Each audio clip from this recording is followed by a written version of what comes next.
Good morning students, my name is Tarun from विश्वास school. तो आज हम हमारी ऑनलाइन क्लास के अंदर एक टॉपिक करने जा रहे हैं, राग भैरव।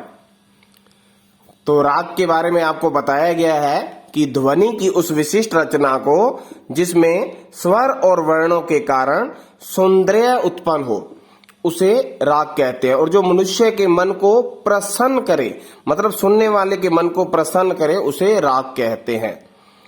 तो एक आपके पाठ्यक्रम में राग है, राग भैरव। तो आज हम हमारी ऑनलाइन क्लास के अंदर राग भैरव का परिचय करेंगे। तो परिचय करने से पहले हमें इनके बारे में, जो हमने इधर लिखा ना, थाट, वादी, संवादी, स्वर, वर्जित स्वर, जाति, समय, संप्रकृतिक राग, आरोह, अवरोह और पकड़, इनके बारे में हमें पता होना चाहिए। सबसे पहले ये जो लिखा थाट, थाट होते हैं जो रागों को जन्म देते हैं।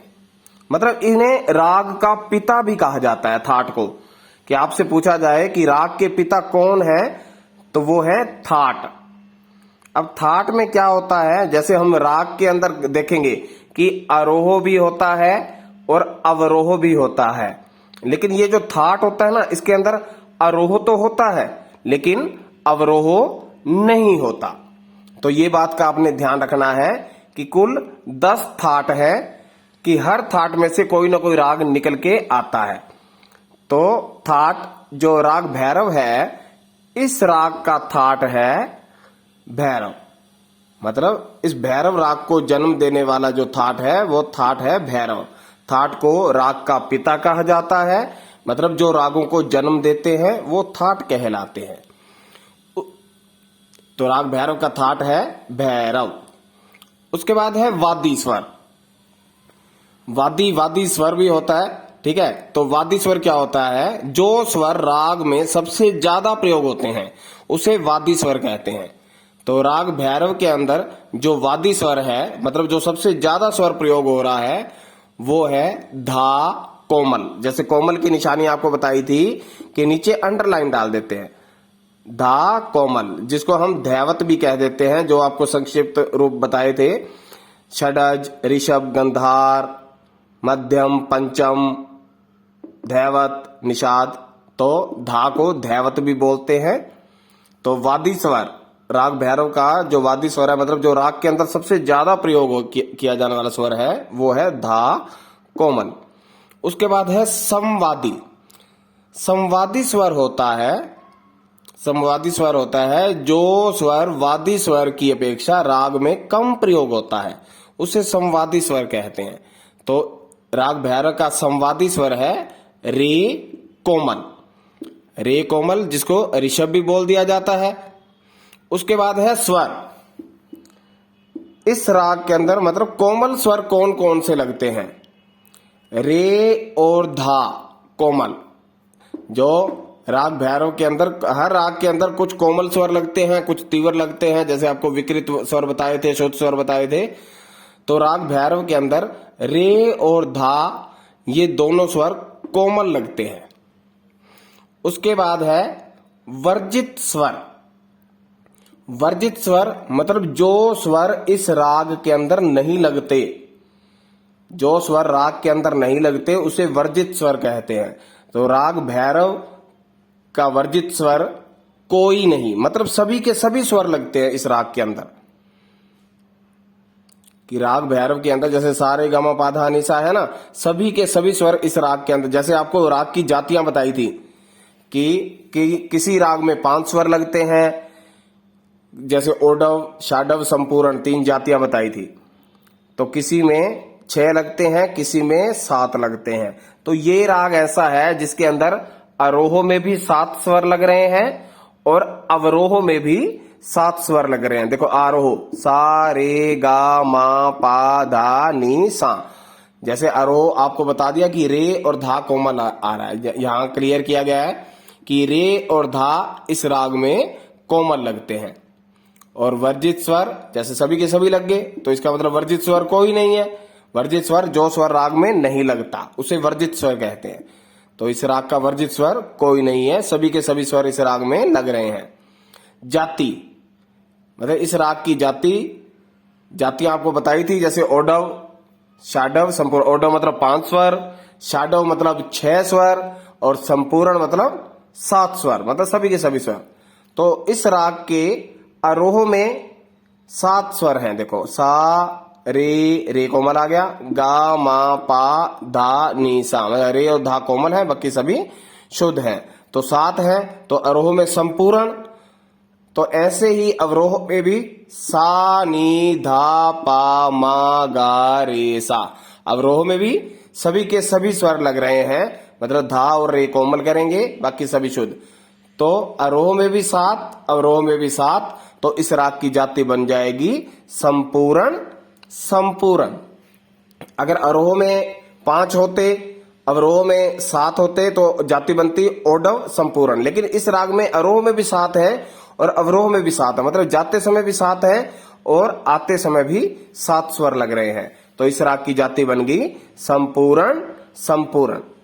उसके बाद है समय। हर राग को गाने का एक समय है। एक पंडित विष्णु नारायण भातखंडे हुए थे, उन्होंने दिन के जो 24 घंटे होते हैं ना, उसको 2 भागों में बांट दिया, मतलब 12 घंटे दिन के और 12 घंटे रात के। उसके बाद जो 12 घंटे दिन के किए और 12 घंटे रात को, उनको आगे 4 भागों में डिवाइड कर दिया। 3-3 घंटे के पहर बना दिए, 4 पहर, मतलब दिन का प्रथम पहर, दिन का दूसरा पहर, दिन का तीसरा पहर और दिन का चौथा पहर। एक पंडित हुए विष्णु नारायण भातखंडे, जिन्होंने ये समय सिद्धांत बनाया था, तो रागों को बांटने वाला। तो ऐसे ही रात के भी होते हैं, रात का प्रथम पहर, रात का दूसरा पहर, रात का तीसरा पहर और फिर रात का चौथा पहर। तो ये जो राग भैरव है, हर राग को गाने का एक समय होता है। ये जो राग भैरव है, इस राग को जो गाने का समय है वो सुबह है। सुबह मतलब दिन का प्रथम पहर। तो इस राग को गाने का समय है दिन का प्रथम पहर, या सुबह भी लिख सकते हो। समप्रकृतिक राग अगला पॉइंट है। समप्रकृतिक राग का मतलब है मिलता जुलता राग। कि राग भैरव से मिलता जुलता राग कौन सा है?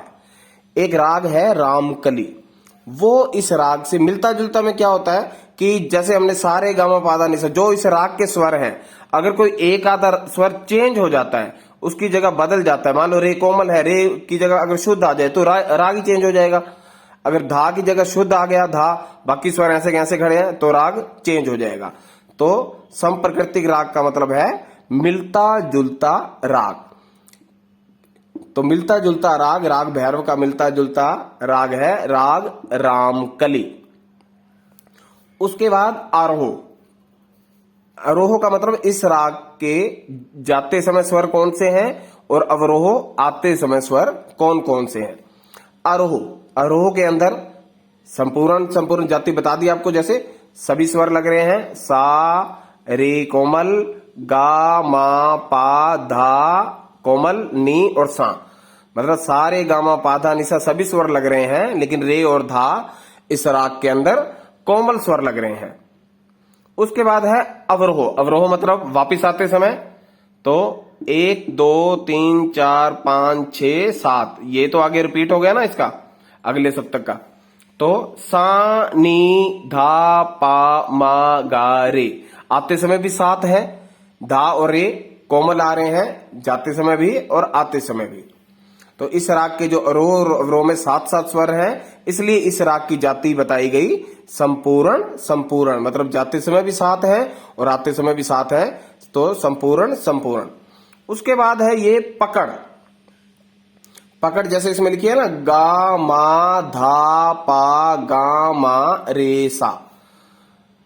पकड़ होती है जो राग के स्वरूप को स्पष्ट करती है, मतलब जिसको हारमोनियम पे बजाने से हमें पता चल जाता है कि ये राग कौन सा है। तो जो राग के स्वरूप को स्पष्ट करती है उसे कहते हैं राग की पकड़।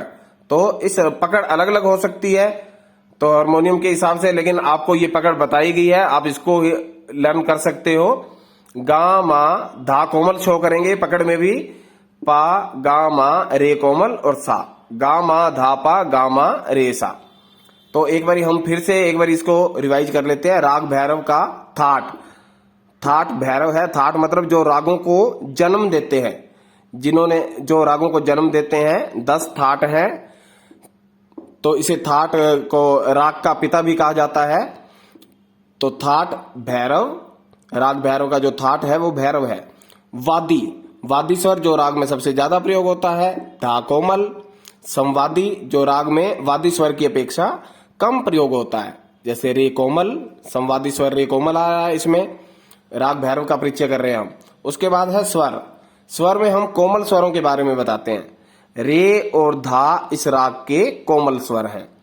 वर्जित स्वर, वर्जित स्वर जो स्वर राग में नहीं लगता उसे राग का वर्जित स्वर कहते हैं, जो राग में नहीं लगते जो स्वर। तो इस भैरव राग का वर्जित स्वर, जैसे आपको बताया, जाते समय भी 7 है, आते समय सभी स्वर प्रयोग हो रहे हैं, तो वर्जित स्वर कोई नहीं है इस राग का। जाति बता दी कि जैसे 7 है जाते समय आरोह में, और अवरोह में भी 7 है, तो इस राग की जाति है संपूर्ण, संपूर्ण। उसके बाद समय, समय आपको बताया है कि जैसे दिन के 12 घंटे, रात के 12 घंटे, 24 घंटों को 2 भागों में डिवाइड किया ना पंडित विष्णु नारायण भातखंडे ने।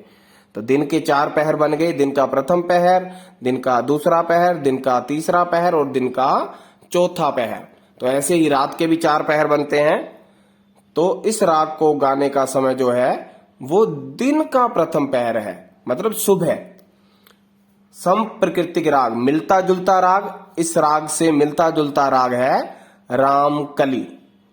आरोह, आरोह मतलब इसके जब हम हारमोनियम पे प्ले करते हैं, इस राग को गाते बजाते हैं, तो जाते समय ये स्वर लग रहे हैं, सा रे गा मा पा धा नी सा। रे और धा कोमल शो करना है। उसके बाद अवरोह में भी 7 स्वर लग रहे हैं, सा नी धा पा मा गा रे सा। धा और रे कोमल करेंगे, तो 7 स्वर है, इसलिए इस राग की जाती है संपूर्ण, संपूर्ण। पकड़, पकड़ होती है जो राग के स्वरूप को स्पष्ट करती है, उसे राग की पकड़ कहते हैं। तो ये जो राग भैरव है, इस राग की पकड़ है गामा धा पा गामा रे सा। पकड़ आपको बताया है कि अलग अलग भी हो सकती है, लेकिन आप इसी पकड़ को ही याद कर सकते हैं। तो आज हमने ये राग भैरव का इंट्रोडक्शन किया, इसके बारे में, इसके थाट के बारे में जाना, वादी, संवादी, कोमल स्वर, वर्जित स्वर, जाति, समय, संप्रकृतिक राग, आरोह अवरोह, पकड़, इन सब के बारे में हमने जाना। तो ये था राग भैरव का परिचय। आज के लिए इतना ही। Thank you.